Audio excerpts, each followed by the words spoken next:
هو الله الذي لا إله إلا هو عالم الغيب والشهادة هو الرحمن الرحيم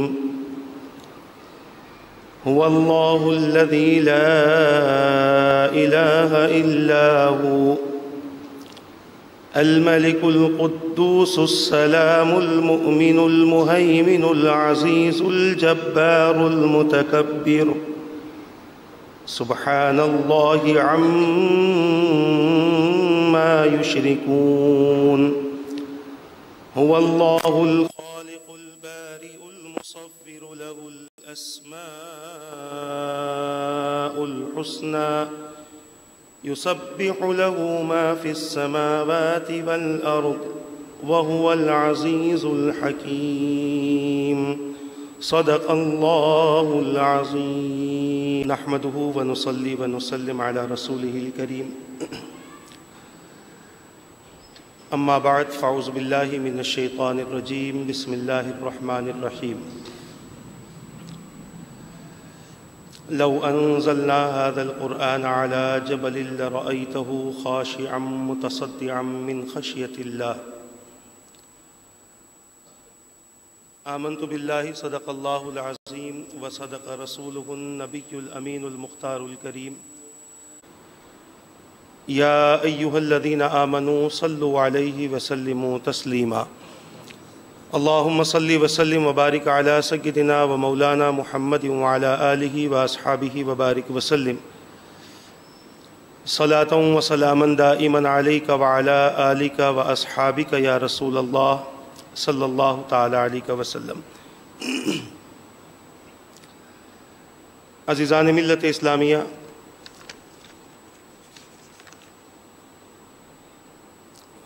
قرآن کریم کی جس آیت مبارکہ کی جز کی تلاوت کرنے کا میں نے شرف حاصل کیا،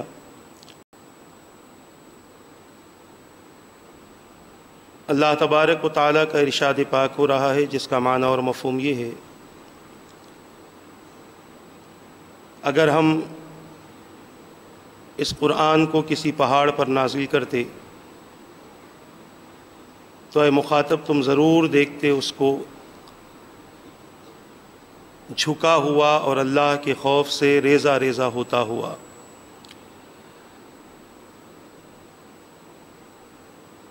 قرآن کریم کے نزول، اس کے معنی اور اس کی وجہ تسمیہ اور قرآن کریم کی ترتیب اور اس کے جمع ہونے کے حوالے سے گفتگو چل رہی تھی۔ گزشتہ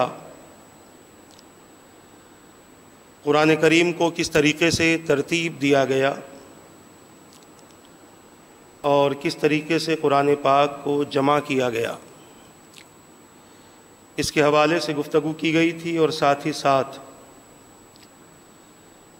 چونکہ موقع تھا حضرت سیدنا عثمان غنی رضی اللہ تعالیٰ عنہ کے فضائل و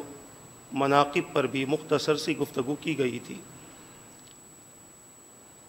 آج بھی انشاءاللہ تبارک و تعالیٰ قرآن پاک کی ترتیب اور اس کے جمع ہونے کے حوالے سے مختصر سی گفتگو کی جائے گی۔ اس کے بعد قرآن کریم کی حفاظت کس طریقے سے کی گئی، اس کے حوالے سے بھی انشاءاللہ تبارک و تعالی گفتگو کی جائے گی۔ یہ بات میں نے گزشتہ اتوار کو پیش کی تھی کہ حضرت سیدنا عثمان غنی رضی اللہ تعالیٰ عنہ کے دور خلافت میں قرآن کریم کو مکمل طور پر جمع کیا گیا، اور پھر ساتھ ہی ساتھ اس قرآن کریم کے نسخوں کو حضرت سیدنا عثمان غنی رضی اللہ تعالیٰ عنہ نے جہاں جہاں اسلام پھیل چکا تھا، جہاں جہاں تک اسلام پہنچ چکا تھا، وہاں وہاں تک عثمان غنی رضی اللہ تعالیٰ عنہ کے حکم سے قرآن مجید کو پہنچایا گیا۔ اور یہ عمل اس لیے کیا گیا، یہ کام اس لیے کیا گیا کہ بہت سارے لوگ جیسے کہ حضرت حذیفہ ابن یمان رضی اللہ تعالیٰ عنہ، جن کے بارے میں فرمایا گیا کہ جو کہ آرمینیا اور آذربائیجان میں آپ کفار سے جنگ فرما رہے تھے، وہاں سے آپ واپس ہوئے۔ عثمان غنی رضی اللہ تعالیٰ عنہ سے آپ نے عرض کیا کہ لوگ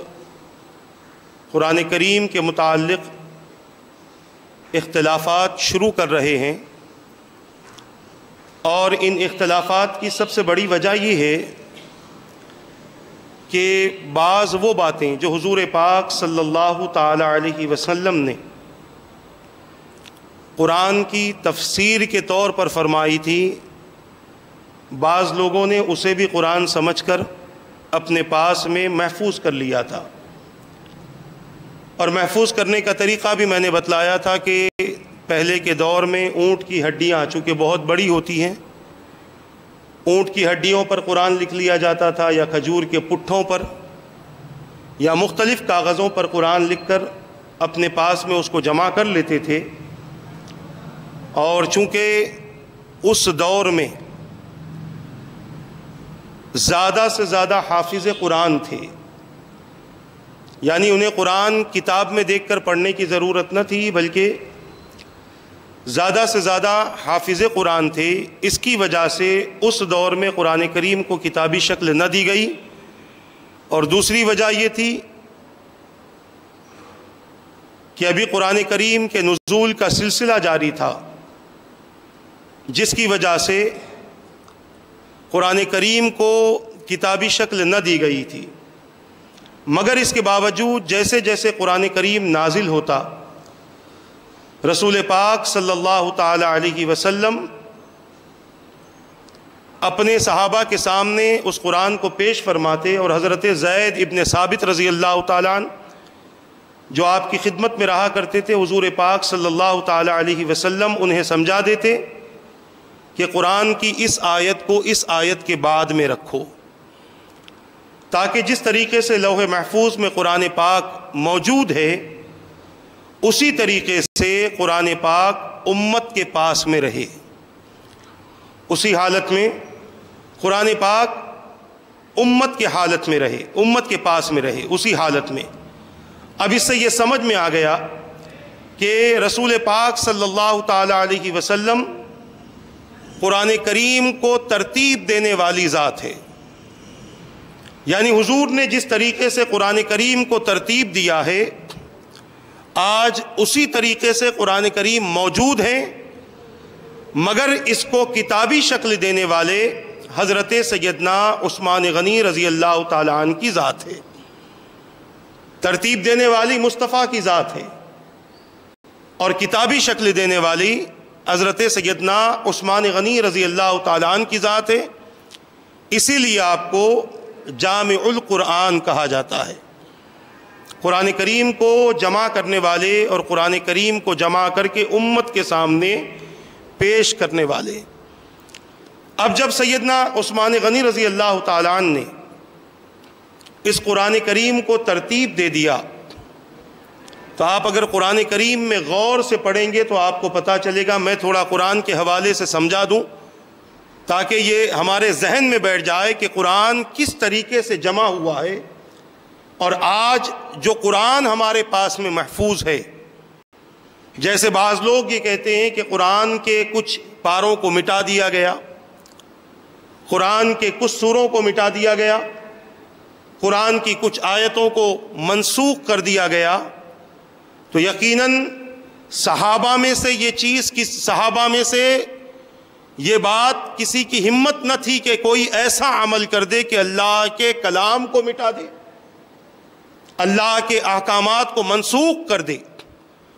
ہاں، حضور پاک صلی اللہ تعالی علیہ وسلم کی ذات مطہرہ کو یہ اختیار رہا کہ کسی آیت کو منسوخ فرما دیں۔ انشاءاللہ اس کی تفصیل ہم پہلے ہی پارے میں،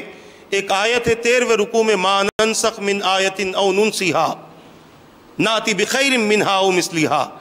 اس میں آیتوں کے ناسخ و منسوخ، یعنی آیت کا حکم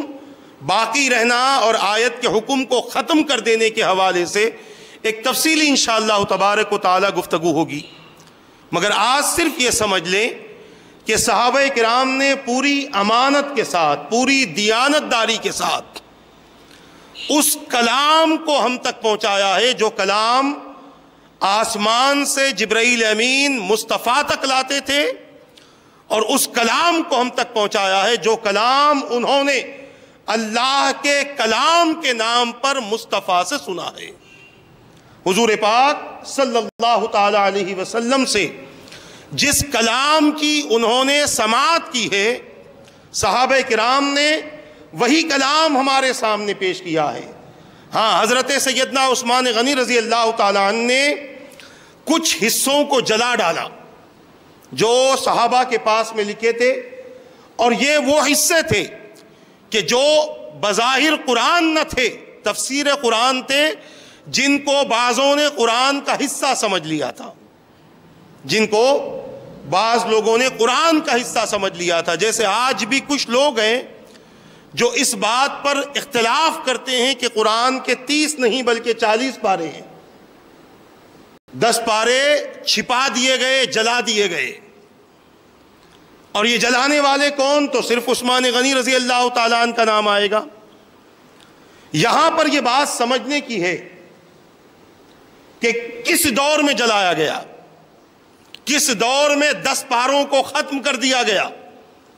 تو یہ حضرت سیدنا عثمان غنی رضی اللہ تعالیٰ عنہ کا دور تھا۔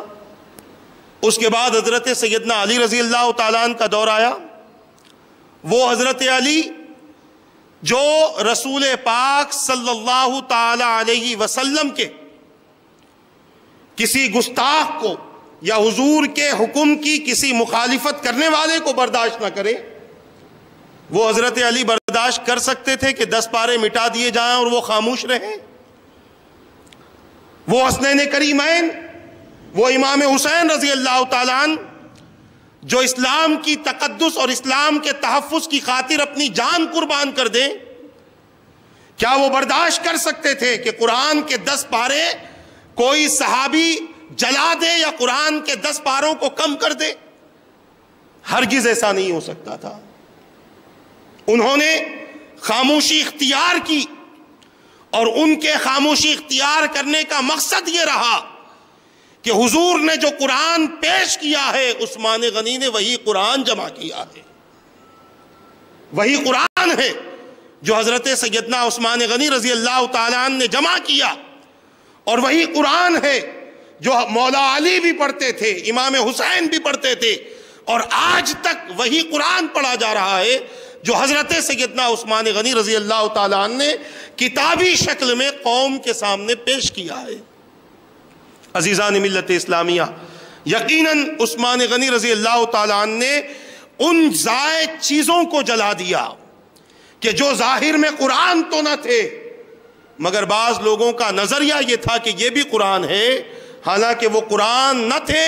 بلکہ وہ قرآن کریم کی تفسیر تھی جو رسول پاک صلی اللہ تعالی علیہ وسلم نے آیت مبارکہ کے اترنے کے بعد صحابہ کرام کے پوچھنے پر میرے آقا نے بیان فرمائی۔ یہ قرآن کریم کی تفسیر تھی۔ تو گویا پتہ یہ چلا، یہ بات ذہن میں بٹھا لیں کہ قرآن کریم کو ترتیب دینے والی ذات، یعنی ہر آیت کے بعد دوسری آیت، اس کے بعد تیسری آیت، اتنی یہ ساری کتاب، یہ ساری چیزوں کی، ساری آیتوں کی ترتیب دینے والی ذات۔ اور بعض بزرگان دین فرماتے ہیں، مفسرین فرماتے ہیں کہ سورتوں کو بھی رسول پاک صلی اللہ تعالی علیہ وسلم نے ہی ترتیب دیا ہے کہ یہ سورہ بقرہ یہاں سے یہاں تک ہے، سورہ آل عمران یہاں سے یہاں تک ہے، فلاں سورہ یہاں سے یہاں تک ہے۔ اور یہی وجہ ہے کہ حضور پاک صلی اللہ تعالی علیہ وسلم اکثر فجر کی نماز میں حامیم سجدہ کی تلاوت کرتے تھے، جو حامیم سجدہ جو 21ویں پارے میں موجود ہیں۔ یہ حامیم سجدہ کی میرے آقا صلی اللہ تعالی علیہ وسلم تلاوت فرماتے تھے۔ اب ظاہر سی بات ہے کہ ہم نے یہ بھی سن لیا کہ قرآن کریم کبھی کبھی وقت کے حساب سے، ضرورت کے حساب سے نازل ہوا ہے۔ پھر حضور پوری سورت کی تلاوت کیسے فرماتے تھے؟ تو گویا یہ بھی بتایا جا رہا ہے کہ مصطفیٰ جان رحمت صلی اللہ علیہ وسلم نے اپنے دور پاک میں قرآن کریم کے سورتوں کی ترتیب دے دی تھی، قرآن کریم کے سورتوں کا نام دے دیا تھا۔ اسی لیے حدیث پاک میں ہے کہ حضور پوری حامیم سجدہ کی فجر کی نماز میں تلاوت فرماتے تھے۔ تو یہ سمجھ لیں کہ پوری قرآن کو ترتیب دینے والے، اور ترتیب بھی ایسے جیسے لوح محفوظ میں ہے، پوری قرآن کو ترتیب دینے والے مصطفیٰ ہیں، اور اس کو کتابی شکل دینے والے حضرت سیدنا عثمان غنی رضی اللہ تعالیٰ عنہ ہیں۔ اور یہ بھی حضرت سیدنا عثمان غنی رضی اللہ تعالیٰ عنہ نے خود نہ کیا، بلکہ وہی کاتب وہی جو حضور پاک صلی اللہ تعالیٰ علیہ وسلم کے دور میں تھے، حضرت زید ابن ثابت رضی اللہ تعالیٰ عنہ، انہی کے حوالے یہ کام کیا، اور فرمایا تم قرآن کو جمع کرو اور اصلی نسخے کو قرآن کے ہمارے حوالے کر دو۔ انہوں نے حضرت عبداللہ ابن زبیر اور سعید ابن عاص اور حضرت عبداللہ ابن حارث ابن ہشام رضی اللہ عنہم کی مدد لی، اور ان کی مدد سے، چونکہ میں نے بتلا دیا تھا، صرف اشارے دے رہا ہوں، حضرت حفصہ رضی اللہ تعالی عنہ جو حضور پاک صلی اللہ علیہ وسلم کی زوجہ مطہرہ بھی ہیں، اور حضرت عمر فاروق رضی اللہ تعالیٰ عنہ کی بیٹی بھی ہیں، ان کے پاس میں امیر المؤمنین نے قرآن کریم کے نسخے کو رکھ دیا تھا۔ ان لوگوں نے ان سے نسخہ لیا اور 6 یا 7 جید حافظ قرآن کو بٹھایا، اور بٹھا کر اس نسخے کو سامنے رکھا، اور اسی کے ساتھ ساتھ تلاوت کرتے رہے، اور اس کے بعد میں ایک بار یہ طے کر لیا گیا کہ یہی اصلی قرآن کریم ہے، اور اصل نسخہ حضرت سیدنا عثمان غنی رضی اللہ تعالیٰ عنہ کے حوالے کیا گیا۔ اس کے بعد اس کو کتابی شکل دی گئی، اور حضرت سیدنا عثمان غنی رضی اللہ تعالیٰ عنہ نے مختلف علاقوں میں جہاں جہاں اسلام پھیل رہا تھا وہاں تک قرآن کریم کو اپنے جو وہاں کے گورنر تھے، جو وہاں کے امراء خلفاء تھے، ان تک اس قرآن مجید کو پہنچایا، اور یہ قرآن مجید لوگوں کے پاس میں پہنچتا گیا۔ اب قرآن کریم کے حوالے سے سن لے، جب ہم قرآن کریم کھولتے اور پڑھتے ہیں تو ہم یہ مانتے ہیں کہ ہم یہ دیکھتے ہیں کہ قرآن کریم میں 7 منزلیں ہیں۔ آپ کو اگر قرآن سے وقفیت ہوگی، اور اگر نہیں ہے تو آپ قرآن کریم کھول کر دیکھ لیں،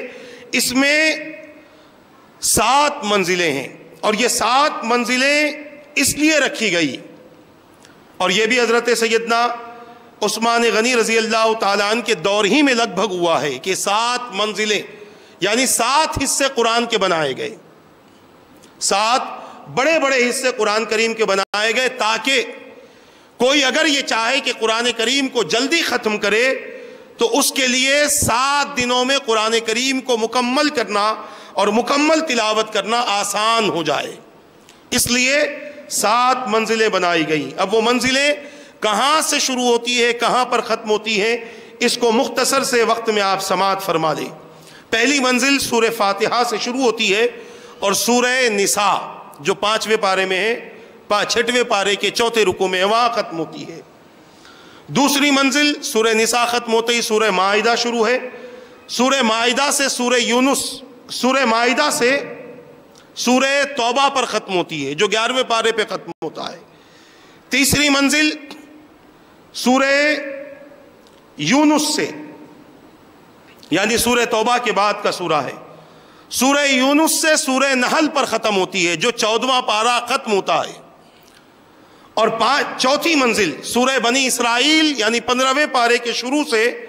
سورہ فرقان یعنی 19ویں پارے کے 3رے رکوع پر چوتھی منزل ختم ہوتی ہے،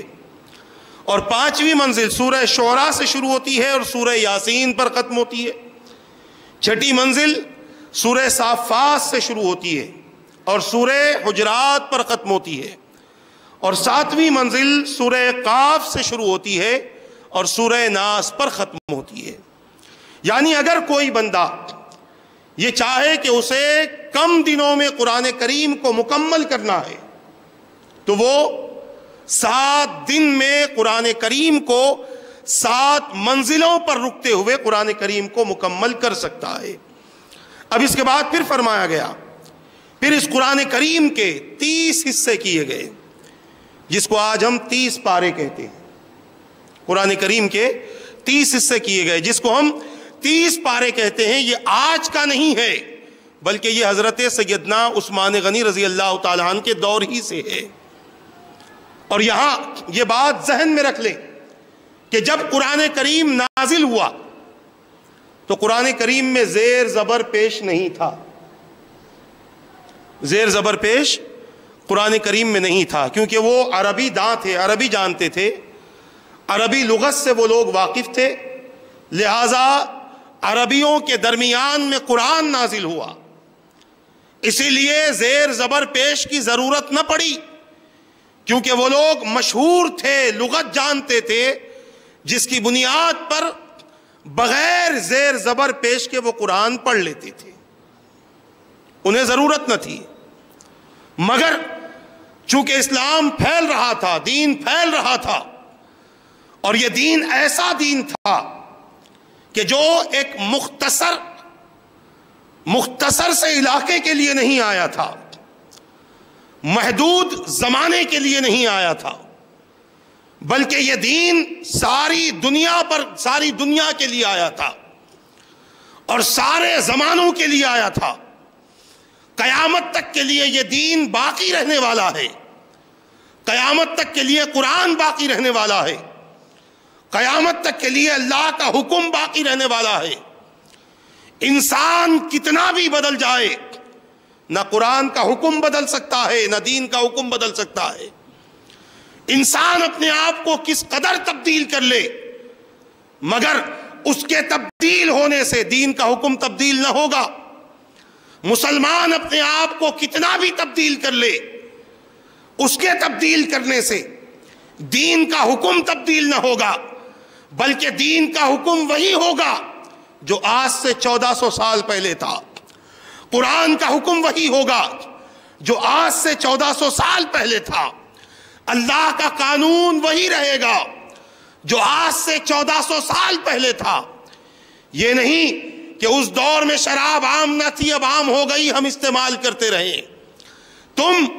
اپنے آپ کو بدل سکتے ہو، مگر تمہارے تبدیل ہونے سے اسلام کا حکم تبدیل نہ ہوگا،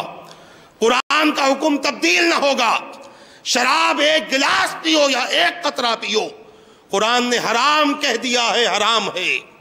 زنا لمحے بھر کا کرو یا زندگی بھر کرتے رہو، قرآن نے حرام کہہ دیا، حرام ہے۔ قرآن نے جس کو جائز قرار دے دیا قیامت تک وہ جائز ہے، اور قرآن نے جسے ناجائز قرار دے دیا قیامت تک کے لیے وہ ناجائز ہے۔ کوئی مولوی، کوئی مفتی، کوئی عالم، چاہے وہ کتنا بھی بڑا محدث، محقق اور مفسر کیوں نہ ہو، قرآن کے حکم کو بدل نہیں سکتا، قرآن کی آیت کو تبدیل نہیں کر سکتا، قرآن کے احکامات کو تبدیل نہیں کر سکتا۔ انسان اور مسلمان کسی زمانے میں رہے، اسے قرآن کو ماننا پڑے گا، اسے قرآن پر عمل کرنا پڑے گا، اور اسی میں اس کے ایمان کی سلامتی ہے، اور اسی میں اس کے لیے آخرت میں نجات ہے۔ عزیزان ملت اسلامیہ، یہ وہ قرآن ہے کہ جس کو اللہ تبارک و تعالیٰ نے جب نازل فرمایا تو اس میں زیر زبر پیش نہ تھا اور کچھ اور چیزیں بھی نہ تھیں، مگر وہ چیزیں آپ کی سمجھ میں نہیں آئیں گی، اسی لیے میں گفتگو نہیں کر رہا ہوں۔ میں صرف یہ سمجھا دوں، اگر آج ہم ہندوستان میں رہ کر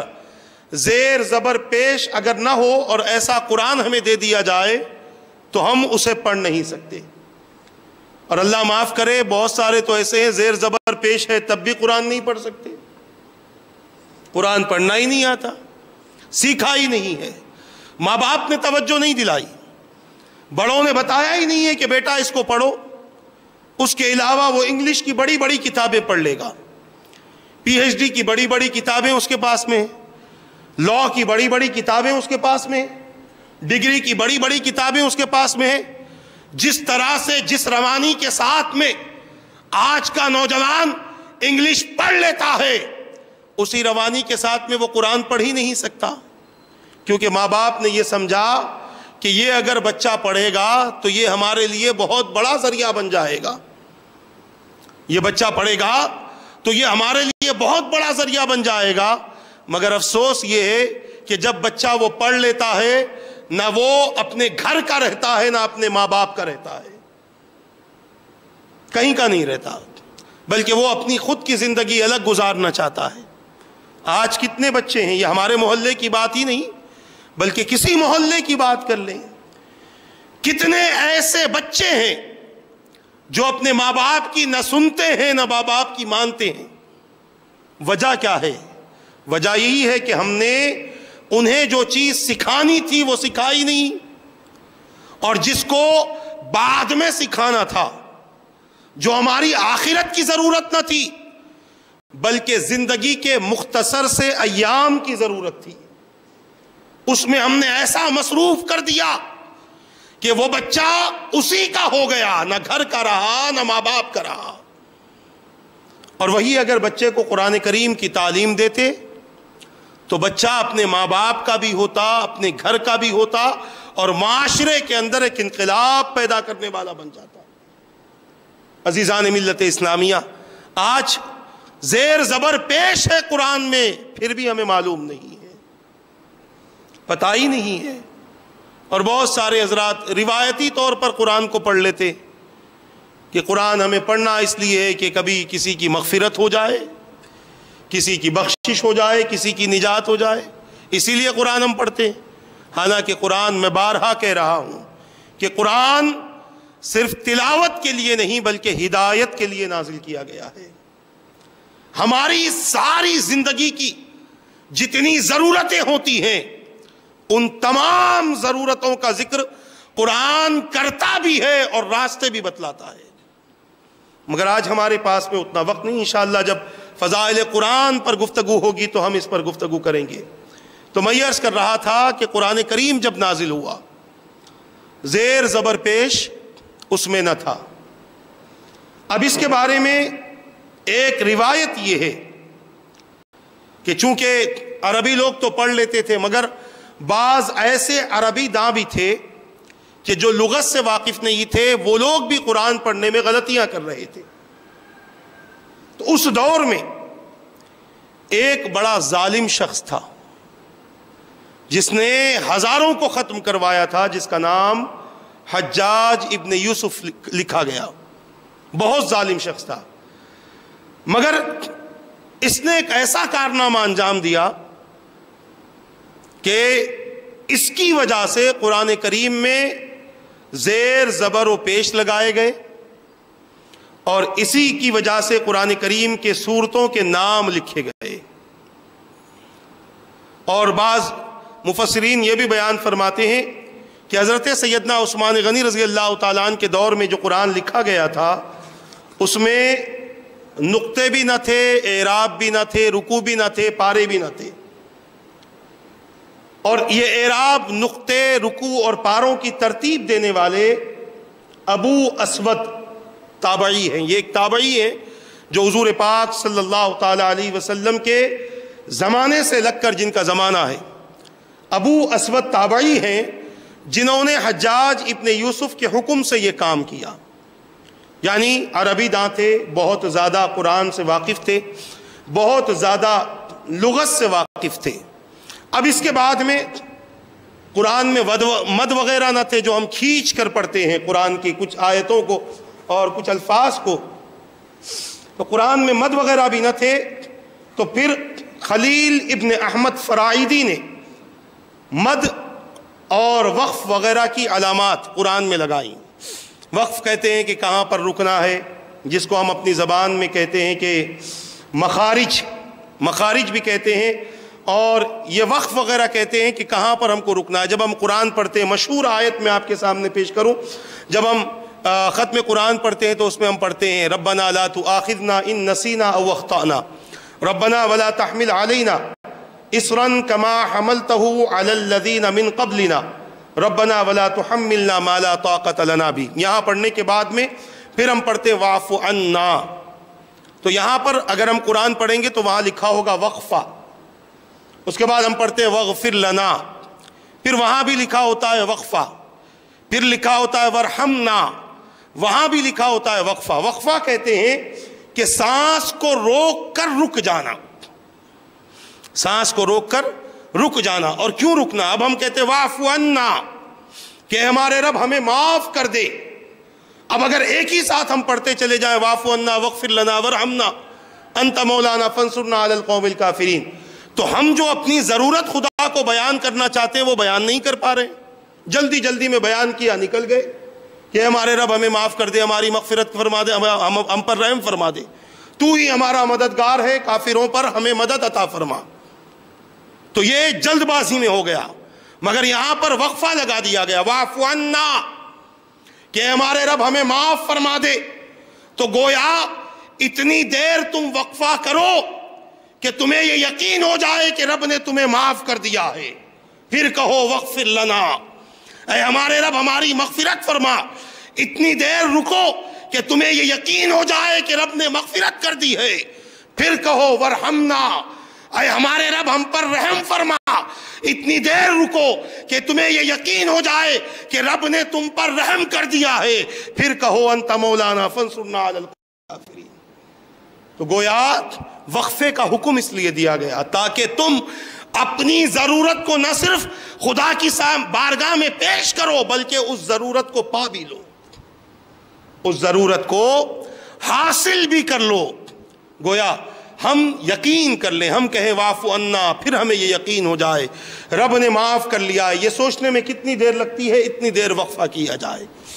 پھر سانس توڑے بغیر آگے بڑھیں واعف عنا واغفر لنا، پھر سانس توڑے بغیر آگے بڑھیں ورحمنا انت مولانا فانصرنا علی القوم الکافرین۔ تو گویا یہ وقفہ لگایا گیا۔ یہ حضرت خلیل ابن احمد فرائیدی، جنہوں نے مد وغیرہ کی بھی تشکیل دی، جیسے ہم قرآن کریم میں پڑھتے ہیں اولئک علی ھدی من ربہم الف لام میم، یہ کھینچ کر ہم اس لیے پڑھتے ہیں کہ اس کے اوپر مد ہے، اور مد جب کسی چیز پر آ جاتا ہے تو اسے کھینچ کر پڑھنا پڑتا ہے، جس کی وجہ سے مخارج صحیح ادا ہوتے ہیں اور قرآن کریم کی تلاوت میں لذت محسوس ہوتی ہے، قرآن کریم کی تلاوت میں لذت محسوس ہوتی ہے۔ اب اسی طریقے سے بعض روایتوں میں آیا کہ حضرت سیدنا عثمان غنی رضی اللہ تعالیٰ عنہ، اب رکوع کی بات آئی کہ رکوع جب ہم پڑھتے ہیں کہیں پر بھی تو رکوع پر رکتے ہیں تو رکوع کے پاس میں عین لکھا ہوا ہوتا ہے، یہ عین کس بات کا ہے؟ تو اس گتھی کو بھی سلجھا لیا جائے تاکہ ہمیں یہ پتہ چل جائے کہ قرآن کریم کو کس طریقے سے ترتیب دیا گیا اور قرآن کریم کو کس طریقے سے جمع کیا گیا۔ حضرت سیدنا عثمان غنی رضی اللہ تعالیٰ عنہ تراویح کی نماز میں جس قدر قرآن پاک پڑھتے، جس قدر قرآن پاک پڑھ کر رکوع فرماتے، اتنے ہی حصے کو رکوع قرار دے دیا گیا۔ سمجھ میں آ گئی بات؟ اتنے ہی حصے کو، یعنی ہم قرآن پڑھتے ہیں کبھی کبھی نماز میں تو اکثر حفاظ جب قرآن کریم کی تلاوت کرتے ہیں تو رکوع پر رکا کرتے ہیں۔ رکوع پر رکنے کی وجہ یہ ہوتی ہے کہ رکوع کے معنی تو ہم سمجھتے ہی ہیں، جیسے نماز میں ہم کہتے ہیں رکوع کرنا، رکوع کے معنی ہوتے ہیں جھک جانا۔ تو گویا عثمان غنی رضی اللہ تعالیٰ عنہ جہاں تراویح کی نماز میں تراویح پڑھاتے پڑھاتے جہاں پر جھک جاتے تھے اسی جگہ کو رکوع بنا دیا گیا۔ گویا لوگوں نے یہ سمجھا یہیں پر رکنا ہے، لہٰذا اس جگہ پر عین کی علامت لگا دی گئی۔ عین کے معنی عثمان کے ہوتے ہیں، یہ میں نہیں مفسرین کہہ رہے ہیں، عین کے معنی عثمان کے ہوتے ہیں، اور بعضوں نے فرمایا عین کے معنی عمر کے ہوتے ہیں، مگر حقیقت یہ ہے چونکہ یہ عمل حضرت سیدنا عثمان غنی رضی اللہ تعالیٰ عنہ کا تھا، اسی لیے ہر رکوع پر جو عین ہے وہ حضرت سیدنا عثمان غنی کے رکوع کو ظاہر کر رہا ہے۔ حضرت سیدنا عثمان غنی رضی اللہ تعالیٰ عنہ کے رکوع کو ظاہر کر رہا ہے۔ میں نے پچھلے وقت بھی کہا تھا، آج بھی کہتا ہوں کہ قرآن کا عثمان غنی رضی اللہ تعالیٰ عنہ سے اس قدر گہرا تعلق ہے کہ اللہ تبارک و تعالیٰ نے اس کو جمع کرنے کے لیے، یہ من جانب اللہ ہے، اس کو جمع کرنے کے لیے رب قدیر نے حضرت سیدنا عثمان غنی رضی اللہ تعالیٰ عنہ کا انتخاب فرمایا، ان کا انتخاب فرمایا۔ اور اس کی کئی وجوہات ہیں۔ حکیم کا کوئی فعل حکمت سے خالی نہیں رہتا، اور اس کی سب سے بڑی وجہ اگر میں بیان کروں تو یہ کہہ سکتا ہوں کہ یہ ماننا پڑے گا کہ اللہ تعالیٰ آنے والے دور کا ملاحظہ فرماتا تھا، اور اللہ کی ذات یہ دیکھ رہی تھی کہ ایک دور ایسا آئے گا کہ عثمان سے نفرت کرنے والے رہیں گے، عثمان سے بغض کرنے والے رہیں گے، مگر اس کے باوجود عثمان نے جو قرآن جمع کیا ہے یہ ان کے گھروں ہی میں موجود رہے گا۔ میں نے پچھلے وقت بھی کہا تھا کہ عثمان غنی رضی اللہ تعالیٰ عنہ سے اگر محبت نہ ہو تو قرآن اپنے گھروں سے نکال دو، اور پھر رکوع کی ترتیب بھی آپ ہی نے دی ہے۔ اب اگر کہیں ان کے رکوع پر رکوع کرتے ہو تو پھر بات الگ اور زندگی الگ کیوں گزارتے ہو؟ جب ان کے جمع کیے ہوئے قرآن کو اپنے گھروں میں رکھے ہوئے ہو تو ان کی عظمتوں کا بھی اقرار کر لیا جائے، ان کے مقام کا بھی اقرار کر لیا جائے، کیونکہ یہ وہ مراتب ہیں، یہ وہ مقام ہیں جو ان کے اپنے نہیں ہیں بلکہ اللہ اور اس کے رسول کے دیے ہوئے ہیں۔ اللہ اور اس کے رسول نے یہ مرتبہ دیا ہے، اللہ اور اس کے رسول نے انہیں یہ مقام عطا کیا ہے۔ گویا یہ پتا چلا کہ قرآن کریم میں جتنے رکوع ہیں یہ سب حضرت سیدنا عثمان غنی رضی اللہ تعالیٰ عنہ کے رکوع کرنے کی وجہ سے ہیں۔ اب ہم دیکھتے ہیں کہ قرآن کریم میں لگ بھگ 556 یا 560 رکوع ہیں، اور عثمان غنی رضی اللہ تعالیٰ عنہ نے تراویح کی نماز میں جہاں جہاں رکوع کرتے تھے وہاں پر رکوع بنا دیا گیا۔ تو اگر ہم تراویح کی نماز کو 27 دن میں تقسیم کرتے ہیں، یعنی 30 دن تراویح ہوتی ہے مگر اکثر 27 دن میں قرآن کریم کو مکمل کر لیا جاتا تھا، تو اگر ہم 20 رکوع کے حساب سے تراویح کو دیکھتے ہیں تو 27 دن کی تراویح کے 540 رکوع ہوتے ہیں۔ تو گویا یہ پتا چلا کہ حضرت عثمان غنی رضی اللہ تعالیٰ عنہ بھی اپنی زندگی میں 20 رکعت ہی تراویح ادا فرماتے تھے۔ آج کل جو نکلے ہوئے 8 پڑھنی ہے، حالانکہ 8 کی ان کے پاس میں کوئی مدلل حدیث ہی نہیں ہے، کوئی مضبوط حدیث ان کے پاس میں ہے ہی نہیں، بس ایک ہی واقعے کو لے لیا اور کہنے لگے کہ حضور پاک صلی اللہ تعالیٰ علیہ وسلم کے بارے میں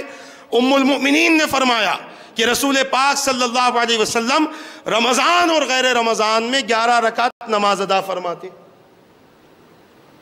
اور ان کی عقل پر ہم چونکہ پردے ہی پڑے ہوئے ہیں، دماغی نہیں ہے، پردے ہی پڑے ہوئے ہیں، لہٰذا ان لوگوں نے تراویح کو 8 رکعت سمجھ لیا، حالانکہ ام المؤمنین فرماتی ہیں کہ رمضان اور غیر رمضان میں 11 رکعت ادا فرماتے، تو گویا غیر رمضان میں تراویح نہیں ہوتی۔ اس کو ماننا پڑے گا کہ حضور 8 رکعت تہجد اور 3 رکعت وتر ادا فرماتے تھے۔ 8 رکعت تہجد ہوتی تھی اور 3 رکعت وتر ہوتی تھی، 8 اور 3 11 ہوا کرتے، لہذا صحابہ کے عمل سے یہ بات ثابت ہے۔ اور الحمدللہ آج تک عمر فاروق رضی اللہ تعالیٰ عنہ نے جو سلسلہ جاری فرمایا ہے آج تک وہ حرمین میں موجود ہے۔ اگر 8 ہی ہوتی تو فاروق اعظم 20 کیوں پڑھاتے؟ اور فاروق اعظم نے 20 پڑھی ہے تو مولا علی بہت زیادہ حدیث پر عمل کرنے والے تھے، انہوں نے 20 کیوں پڑھی؟ تمام صحابہ کہ جن سے زیادہ حدیث پر کوئی عمل کر ہی نہیں سکتا، ہم یہ کہہ سکتے ہیں، میں بڑے دعوے کے ساتھ کہہ رہا ہوں، ہم حضور کی سنتوں کو تو اپنا سکتے ہیں، حضور کی پوری حدیثوں پر کسی کا عمل ہو ہی نہیں سکتا۔ میرا دعویٰ ہے حضور کی مکمل حدیث پر کسی کا عمل نہیں ہو سکتا، حضور کی سنتوں پر عمل ہو سکتا ہے۔ اسی لیے حضور نے علیکم بسنتی فرمایا، علیکم بحدیثی نہیں فرمایا کہ تم پر میری سنت لازم ہے، یہ نہیں فرمایا کہ تم پر میرے حدیث کا چلنا لازم ہے۔ اسی لیے جماعت جب بنتی ہے تو اہل سنت و جماعت ہوتی ہے، کیونکہ حضور نے علیکم بسنتی فرمایا کہ تم پر میری سنت لازم ہے، لہذا جو سنت پر چلے وہ اہل سنت و جماعت بن گئے، جو سنت پر چلے وہ اہل سنت و جماعت بن گئے۔ اور چونکہ حدیث پر مکمل عمل ہو ہی نہیں سکتا، اسی لیے اہل حدیث نام کی کوئی جماعت بھی نہیں ہو سکتی۔ یہ اور بات ہے کہ کسی نے بنا لی ہے، نام حدیث کا لیتے ہیں، کام پورے غلط کرتے ہیں۔ اب میں ایک مثال دوں، حدیث میں اگر حدیث ہی پر عمل کرنا ہے تو صرف اونٹ کی سواری کرنی پڑے گی، خچر کی سواری کرنی پڑے گی، گھوڑے کی سواری کرنی پڑے گی، گاڑیوں پر سوار نہیں ہو سکتے کیونکہ حدیث کے خلاف ہوگا۔ حدیث ہی پر عمل کرنا ہے تو صرف حضور نے جو جبہ پہنا ہے وہی پہننا پڑے گا۔ حدیث ہی پر عمل کرنا ہے تو حضور نے زندگی بھر امام مبارکہ پہنا ہے، کبھی ٹوپی نہیں پہنی، زندگی بھر امام مبارکہ پہننا پڑے گا۔ مگر چونکہ حضور نے یہ طریقہ بتلا دیا، علیکم بسنتی، تم پر میرا طریقہ لازم ہے، لہذا حدیث پر عمل کرنا ہوگا تو کسی اور سواری کا استعمال نہیں کر سکتے، اور اگر سنت پر عمل کرنا ہوگا تو ہم یہ کہیں گے کہ سواری پر سوار ہونا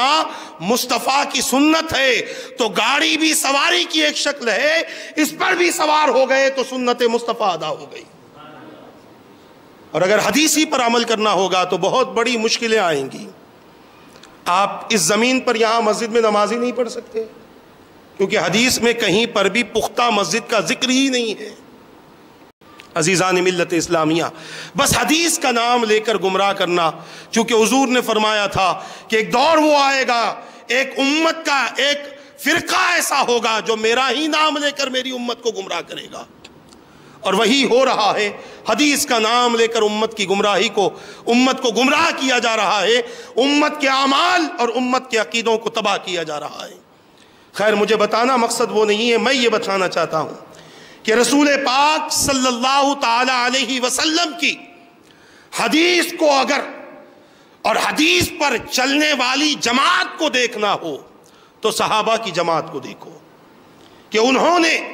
رسول پاک صلی اللہ تعالی علیہ وسلم کی مکمل احادیث کو اپنایا ہے اور اپنی پوری زندگی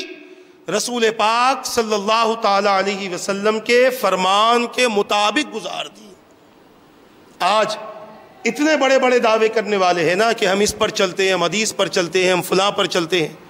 مگر یہی حدیث پر چلنے والے جب کسی غریب کو دیکھتے ہیں تو اس کی مدد کیوں نہیں کرتے؟ اجتماعی طور پر یا انفرادی طور پر اس کی مدد کیوں نہیں کرتے؟ حالانکہ حدیث میں ہے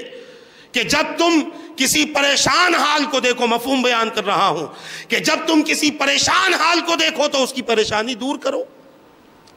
حدیث میں ہے کہ راستے سے تکلیف دہ چیزوں کو ہٹاؤ، اور یہی حدیث کے نام پر چلنے والے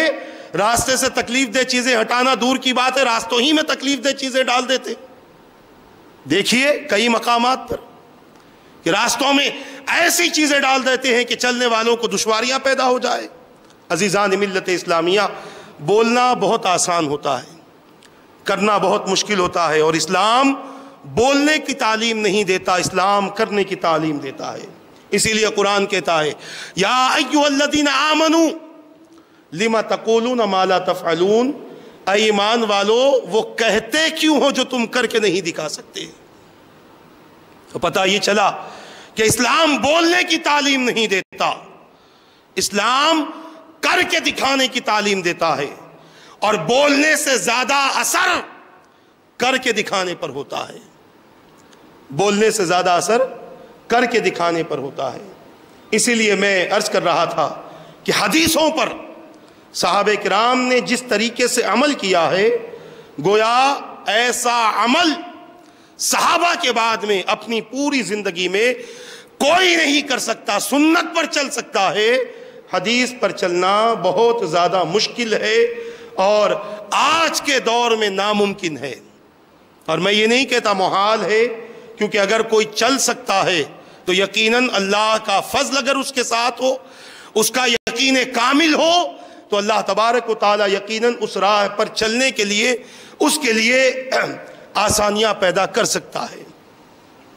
تو میں یہ عرض کر رہا تھا کہ عثمان غنی رضی اللہ تعالیٰ عنہ نے 20 رکعت تراویح کی نماز پڑھائی ہے، اور پھر باقی جو رکوع، چونکہ 540 ہوئے، ہو سکتا دیکھا جائے تو پھر 540 رکوع ہونے چاہیے، تو اس کے لیے مفسرین کرام فرماتے چونکہ بعض چھوٹی چھوٹی صورتیں ہیں تو ممکن ہے کہ حضرت سیدنا عثمان غنی رضی اللہ تعالیٰ عنہ نے ایک نہیں بلکہ دو صورتیں پڑھ کر آپ نے 27 دن میں تراویح کو ختم کیا ہو، 27 دن میں آپ نے تراویح کو ختم کیا ہو۔ عزیزان ملت اسلامیہ، اب اسی کے ساتھ ساتھ حضور پاک صلی اللہ تعالیٰ علیہ وسلم نے اس قرآن کو ترتیب دیا۔ عثمان غنی رضی اللہ تعالیٰ عنہ نے اس قرآن کو کتابی شکل عطا فرمائی۔ حجاج ابن یوسف نے، یا حجاج ابن یوسف کے حکم سے، ابو اسود تابعی نے قرآن کریم میں اعراب بھی لگائے، قرآن کریم کے سپارے اور آدھا پارا، پاؤ پارا، یہ سب الگ کیا، اعراب بھی لگائے۔ اب اس طرح سے قرآن مکمل طور پر ہمارے سامنے پہنچا تاکہ ہم اس قرآن کریم کے پڑھنے میں غلطی نہ کریں، اس قرآن کریم کے سمجھنے میں غلطی نہ کریں۔ مگر چونکہ اس زمانے میں ہمیں قرآن کریم سے جو لگاؤ ہے اس سے ہم واقف نہیں ہیں، ایسا نہیں ہو سکتا، بلکہ اس سے ہم بہت اچھی طریقے سے واقف ہیں کہ ہمارا قرآن کریم سے لگاؤ کتنا ہے، ہم قرآن کریم کو کس قدر اپنی ذات کی ہدایت کے لیے استعمال کرتے ہیں۔ حالانکہ یہ قرآن اللہ تبارک و تعالیٰ نے ہماری اور آپ کی ہدایت کے لیے نازل کیا، اور اسی قرآن میں اللہ تبارک و تعالیٰ نے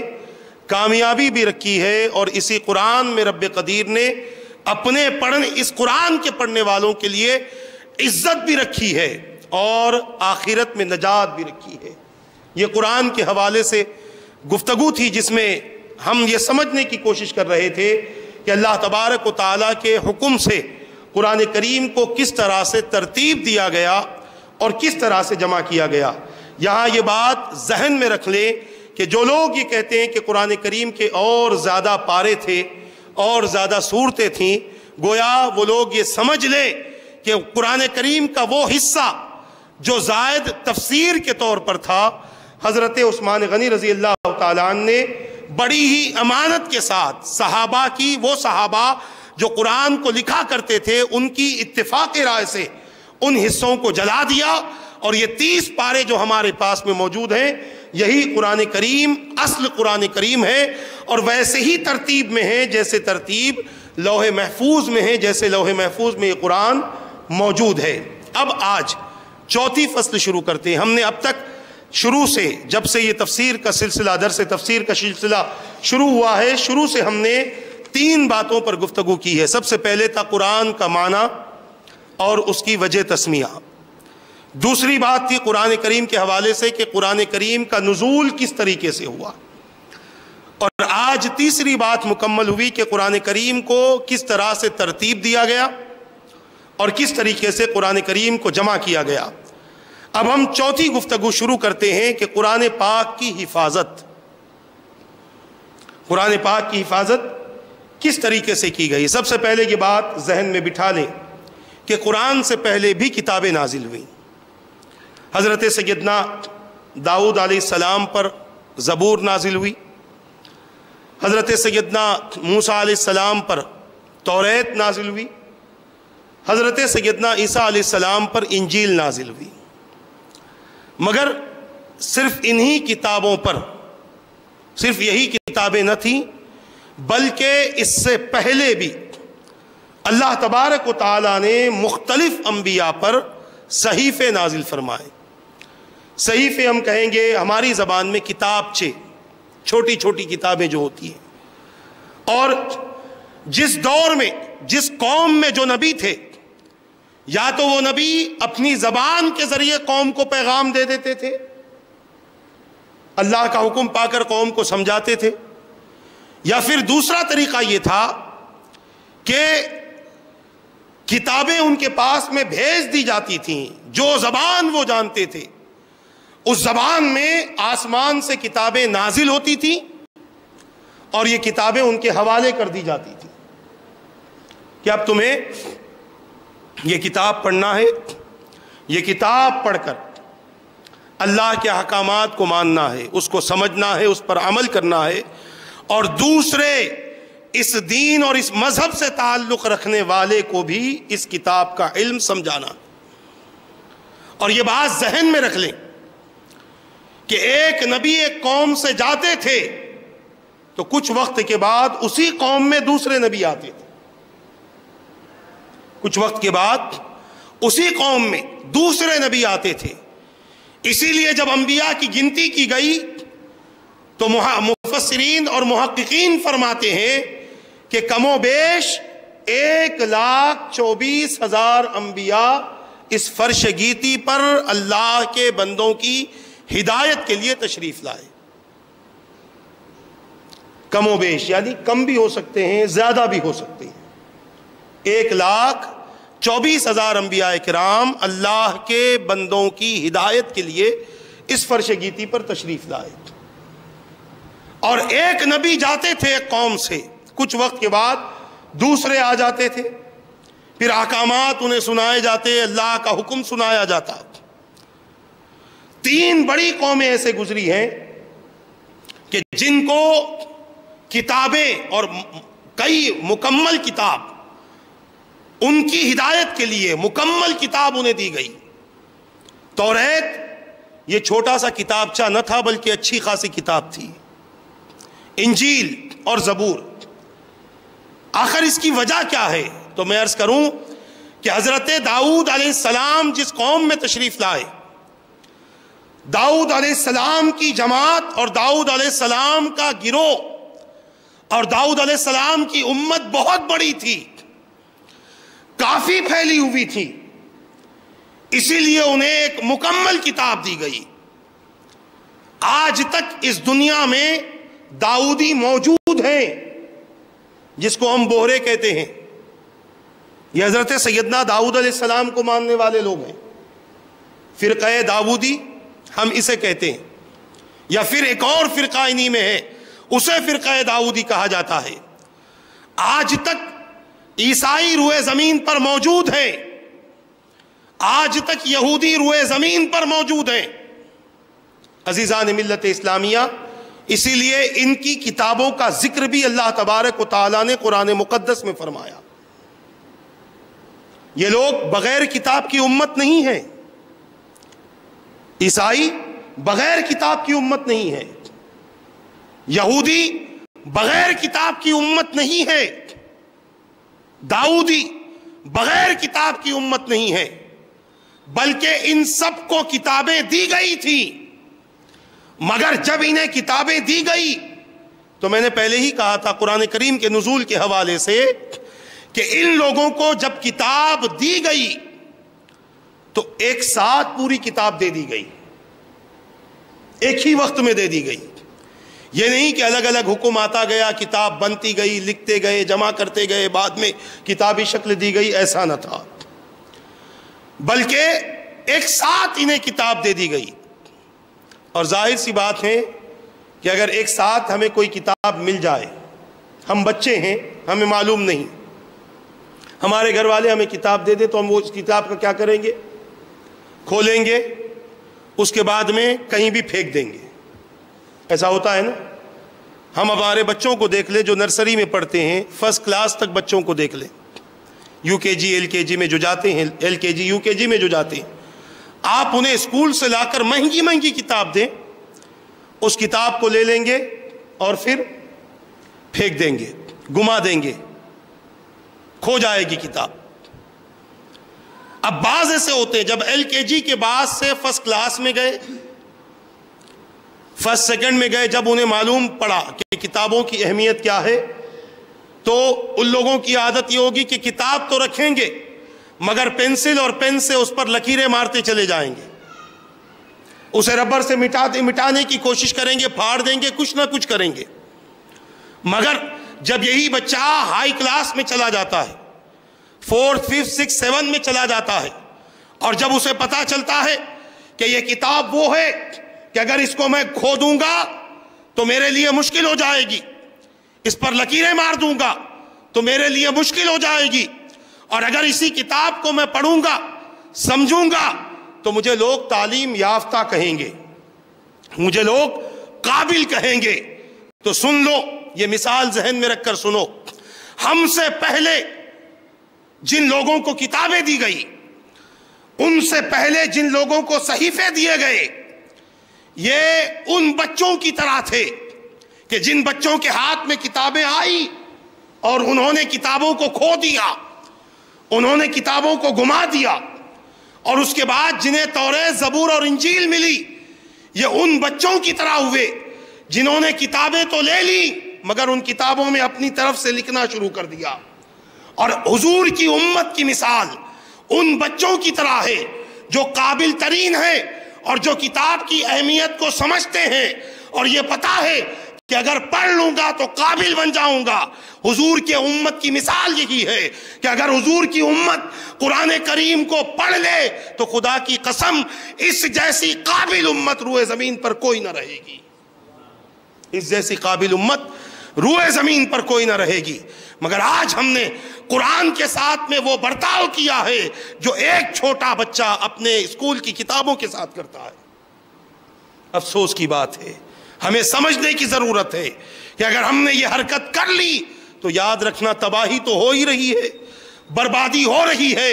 یہ مختصر سی بربادی ہے، کہیں ایسا نہ ہو بہت بڑی تباہی آئے اور ہمارا دین، ہمارا ایمان ہم سے ختم ہو جائے اور بے ایمانی کی حالت میں ہم دنیا سے رخصت ہو جائیں۔ اللہ اس دن سے اور اس وقت سے ہمیں محفوظ کر دے۔ عزیزان ملت اسلامیہ، قرآن پاک کی حفاظت کے حوالے سے میں نے ایک سلسلہ شروع کیا ہے، انشاءاللہ آئندہ اتوار کو وہی بعد نماز ظہر انشاءاللہ قرآن کریم کی حفاظت کس طریقے سے اللہ نے فرمائی ہے اور پچھلی کتابوں کی بنسبت قرآن کریم کی اہمیت کیا ہے، اس کے حوالے سے آئندہ انشاءاللہ گفتگو ہوگی۔ اللہ تعالی ہم سب کو عمل کرنے کی توفیق عطا فرمائے۔ درس قرآن مجید کے سلسلے کو ابھی مکمل کر لیا گیا۔ اب درس حدیث، چونکہ گزشتہ کسی سبب سے درس حدیث نہ دیا جا سکا تھا، آج انشاءاللہ تبارک و تعالی درس حدیث کے اسی سلسلے کو ہم شروع کرتے ہیں۔ آپ کو اگر یاد ہو تو آپ سمجھ سکتے ہیں کہ گزشتہ سے پہلے ایک حدیث مبارکہ پڑھی تھی، میں پھر سے عربی عبارت پڑھ دیتا ہوں تاکہ برکتیں بھی حاصل ہو جائیں اور حضور کے فرمان کو پڑھنے کا ثواب بھی مل جائے، حضور نے جو سنایا ہے اس کو پڑھنے کا ثواب بھی مل جائے۔ عن انس رضی اللہ عنہ عن النبی صلی اللہ علیہ وسلم قال ثلاث من کن فیہ وجد حلاوۃ الایمان ان یکون اللہ ورسولہ احب الیہ مما سواہما وَأَن يُحِبَّ الْمَرْءَ لَا يُحِبُّهُ إِلَّا لِلَّهِ وَأَن يَكْرَهَ أَن يَعُودَ فِي الْكُفْرِ كَمَا يَكْرَهُ أَن يُقْذَفَ فِي النَّارِ او كما قال النبی علیہ الصلاۃ والسلام۔ حضرت انس رضی اللہ تعالیٰ عنہ سے روایت ہے، حضور پاک صلی اللہ علیہ وسلم نے فرمایا،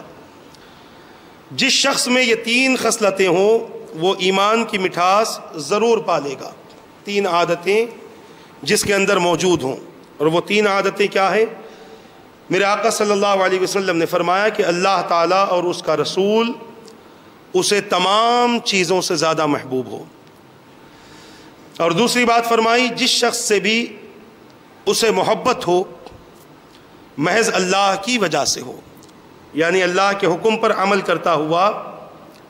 وہ کسی سے قربت حاصل کرے، کسی سے محبت کرے۔ اور تیسری بات فرمائی کفر سے نجات پانے کے بعد دوبارہ حالت کفر میں لوٹنے کو وہ اس طرح ناپسند کرتا ہو جیسے آگ میں پھینکے جانے کو ناپسند کرتا ہے۔ یہ تین باتیں رسول پاک صلی اللہ علیہ وسلم نے بیان فرمائی کہ اگر کسی کے اندر یہ تین باتیں ہیں تو اللہ تبارک و تعالیٰ اسے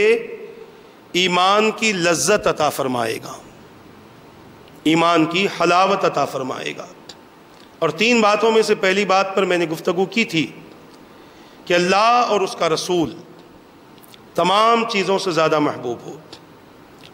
یعنی بندہ مومن کی کیفیت یہ ہو، حالت یہ ہو کہ وہ اپنے ہر معاملے میں، اپنے ہر کام میں، اپنے ہر قول، عمل اور فعل میں اللہ اور اس کے رسول کی پسند و ناپسند کا خیال کرے۔ یہ نہ سوچے کہ اگر میں یہ کروں گا تو دنیا والوں کی نظر میں یہ کیا ہوگا، دنیا والے اس کے بارے میں کیا سوچیں گے،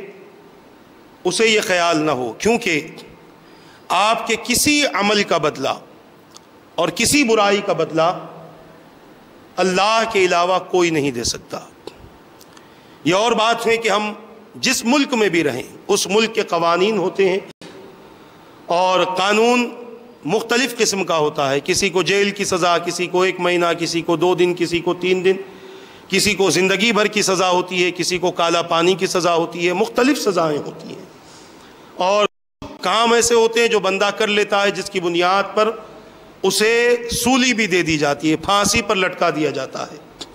یہ سزائیں دنیا والوں کی طرف سے ہیں، اور دنیا والے جو بھی سزا دیں گے اس سزا کی انتہا ہوتی ہے،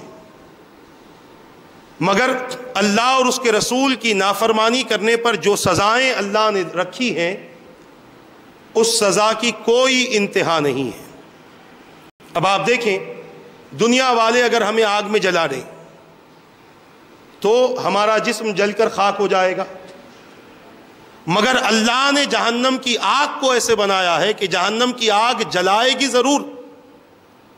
مگر جلنے والے کو موت نہیں آئے گی۔ دنیا کے سانپ بچھو ڈس لیں انسان مر جائے گا زہر پھیلنے سے، اور جہنم میں بھی یہ چیزیں ہیں، اگر وہ ڈسیں پھر بھی اسے موت نہ آئے گی۔ اسی طریقے سے بے شمار چیزیں ہیں۔ جہنم میں ایک ایسا مقام ہے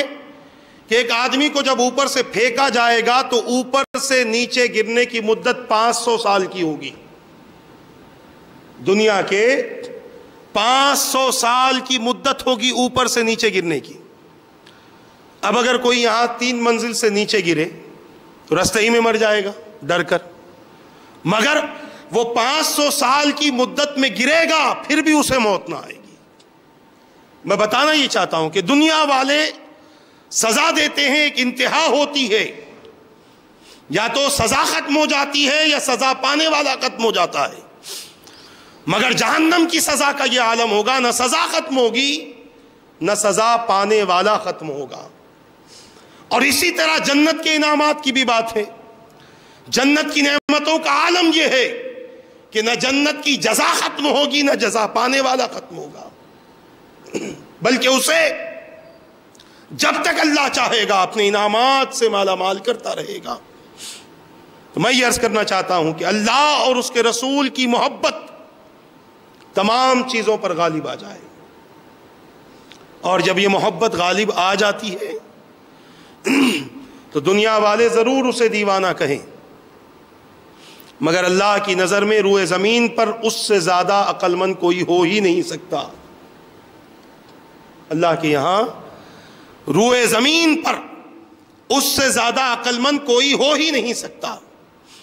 اور ظاہر سی بات ہے کہ جب وہ بندہ اللہ اور اس کے رسول کا دیوانہ بن جاتا ہے، اللہ اور اس کے رسول سے محبت کرنے والا بن جاتا ہے، تو اس کی کیفیت یہ ہوتی ہے کہ اللہ کا قرب اسے نصیب ہو جاتا ہے، مقام ولایت سرفراز کر دیا جاتا ہے، اور وہ جہاں جاتا ہے اللہ کی رحمتیں اس کے ساتھ ہو جاتی ہیں۔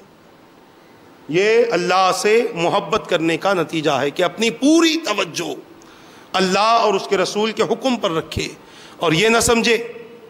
کہ اگر میں نے اپنی پوری توجہ ادھر کر دی تو دنیا میرے پاس نہ آئے گی، بلکہ آپ اس بات کو ذہن میں رکھ لیں کہ جن جن لوگوں نے اللہ اور اس کے رسول کے حکم پر اپنی توجہ کو رکھا ہے، اللہ تعالیٰ نے ان کے ٹھوکروں میں زمانے رکھے ہیں، ان کی ٹھوکروں میں زمانہ رکھا ہے۔ یہ نہ سمجھے کہ اگر اس طرف توجہ ہو گئی تو ہماری دنیا کا کیا ہوگا، خدا کی قسم اگر اس طرف توجہ ہو گئی تو ایسی بہتر زندگی بن جائے گی کہ اس سے بہتر زندگی کسی کی نہیں ہو سکتی. بلکہ میں یہ کہوں میری زبان میں اور بزرگوں کی زبان میں کہ وہ دنیا میں رہ کر جنتیوں والی زندگی گزارتا رہے گا. بڑی ذمہ داری کے ساتھ کہہ رہا ہوں کہ جس کی توجہ اللہ اور اس کے رسول کی طرف ہو جائے وہ دنیا میں رہ کر جنتیوں والی زندگی گزارتا رہے گا. اسے جنت کی خوشخبری دنیا ہی میں دے دی جائے گی اور دنیا ہی میں جنت کی نعمتوں سے وہ مالا مال ہوتا رہے گا. عزیزان ملت اسلامیہ، آپ دیکھیں کئی ایسے اللہ والے ہیں کہ جن کے جسموں سے بغیر خوشبو لگائے خوشبو آتی ہے. حالانکہ ہم نے قرآن میں بھی پڑھا ہے، حدیث میں بھی پڑھا ہے کہ یہ خوشبو صرف جنتیوں کو حاصل ہوگی جب وہ جنت میں جائیں گے. جب جنت میں جائیں گے تب جنتیوں کے جسموں سے خوشبو آئے گی. پھر دنیا میں ان لوگوں کے جسموں سے خوشبو کیوں آ رہی ہے؟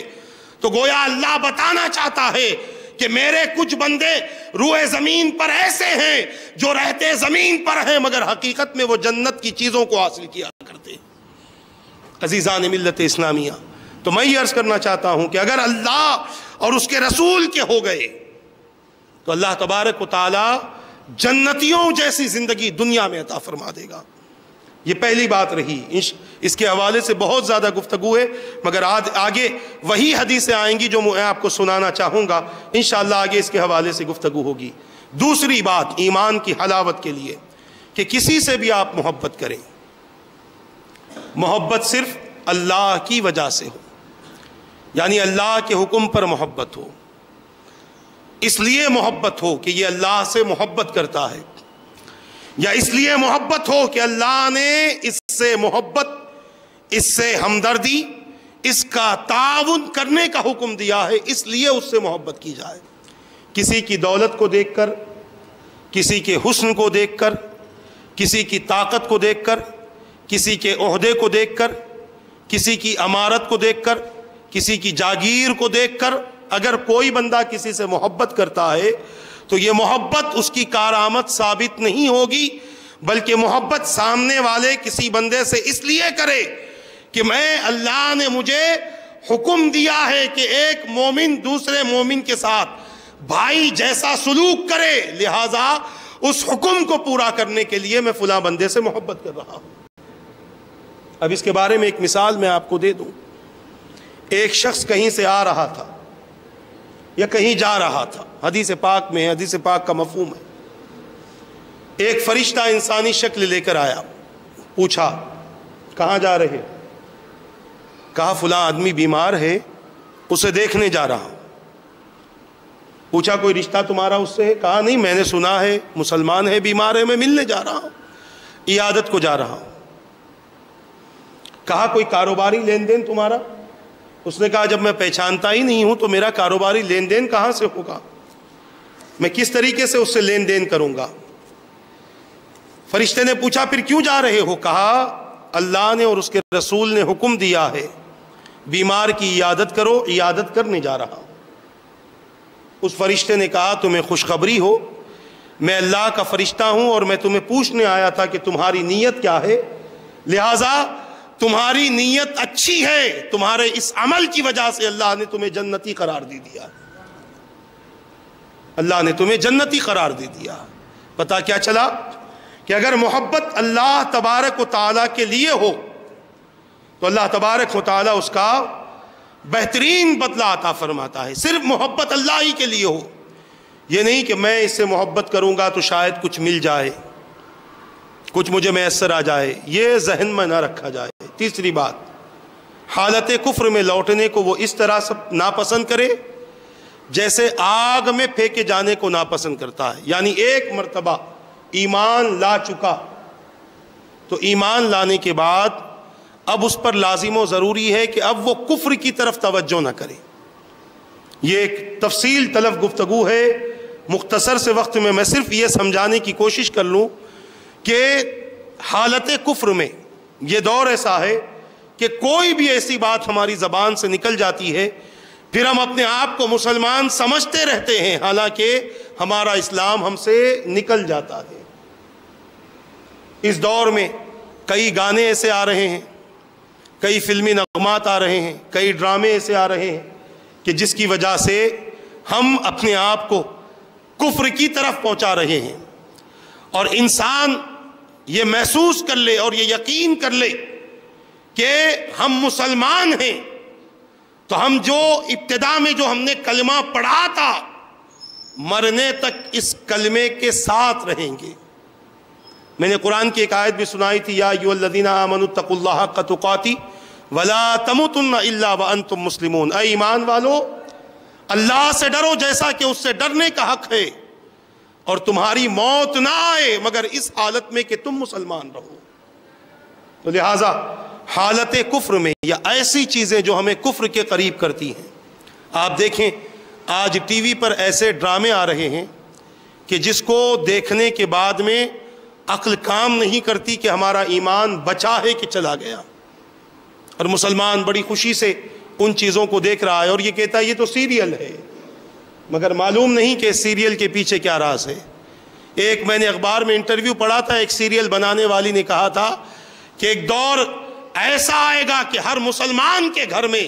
ہم اپنا کلام پیش کریں گے، اور آج وہ کلام پیش کیا جا رہا ہے۔